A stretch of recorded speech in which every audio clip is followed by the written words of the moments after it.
Well, tomorrow, shop around the clock, the rush for Christmas gifts as stores stay open throughout the night. But what will the big bargains be on Boxing Day? And Jessica Mauboy, she's performing live. That's tomorrow, Christmas Eve on Sunrise. Well, online dating used to have a bit of a stigma attached to it, but these days, finding a partner on the net is just as popular as meeting someone at a bar, or maybe through friends. But just like in the movie Must Love Dogs, not everything you read on someone's online profile is the truth. That's my high school graduation picture. That's all I had, that or your wedding photo. Voluptuous, Carol? Every woman listed claims to be at least voluptuous. Some are gorgeous inside and out. Most are sexually confident. Dating websites get even busier this time of year with people not wanting to be alone at Christmas or making New Year's resolutions to find their soulmate. But how do you do it safely? Leah Jarvis from dating site RSVP is here, and so is cyber safety expert Susan McLean. Good morning, ladies. Now, Leah, what kind of information do people need to put up on sites like yours, and what's protected? Well, I think the thing to remember is that you're in control, so you don't need to feel like you need to give away too much information about yourself if you're not comfortable to do that. Most people tend to put up a photo. Some people choose to actually password protect that photo. Headline, what you're looking for in an ideal partner, and also your interests is usually typical. And is there a way to make sure that the person you're corresponding with has the same intentions as you do? Well, I think there's a few checks that you can do.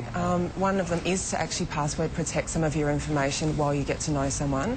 The other thing to remember is that dating sites don't publish email addresses or phone numbers or even your name.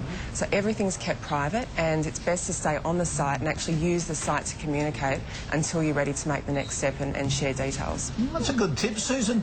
What should people be mindful of when using dating sites?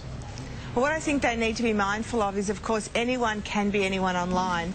And I know that, you know, the site is saying, well, we protect this, we protect that, but there is nothing private on the internet, and I think people must be aware of that. And interestingly, I set up a profile last night just to see, and I've got several fake profiles that were set up when I was in the police force on dating sites. And it continually encouraged me to share more information. It was saying that if I didn't share it, the likely chance of people being interested in me would diminish. So I think people do need to be mindful of that. It is a money-making opportunity for the company, and, you know, if it's too good to be true, it probably is.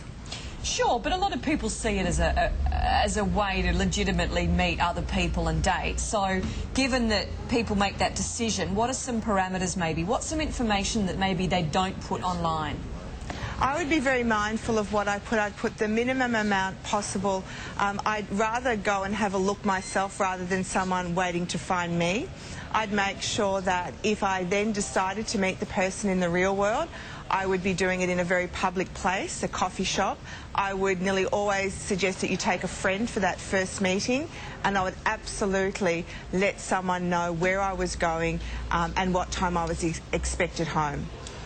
Leah, this is, Liv and I have lots of friends who are separated, sort of mid-50s, that use sites like this all the time because they're way past going to bars and all that sort of stuff. How do you protect people that use your site?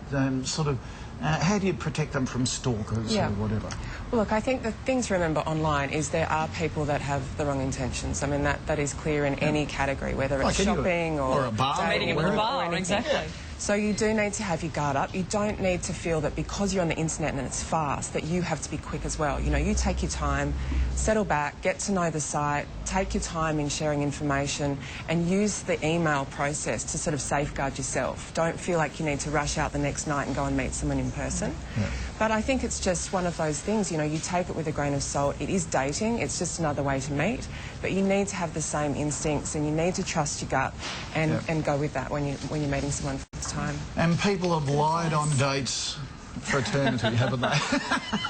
This is very true. Whether it's Happy Christmas to both of you, Leah. Thank you, Susan. Thanks for those those tips. Just ahead on the morning show, the secret UFO files about to be made public. But there's more of Sunrise, though, in just a moment, including a very special guest we've spotted in the crowd outside.